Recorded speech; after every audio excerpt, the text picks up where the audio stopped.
Elementary ako, inopen ako ng mama ko ng bank savings account na 2,000 pesos.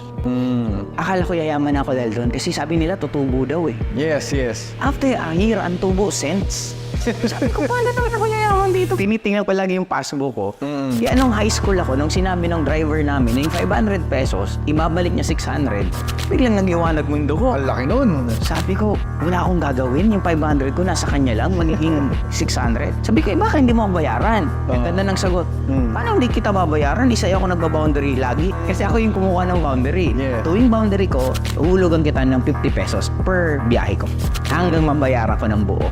Kaya doon nag-start na isang driver.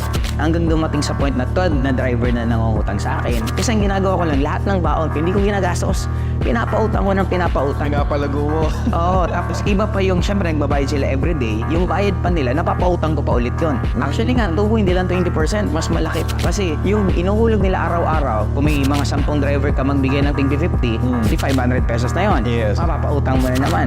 Hanggang pati office mates ng ate ko, nangungutang na sa akin, kapitbahay ko, pati yung mga ibang doon ako medyo kumikita ng maayos-ayos.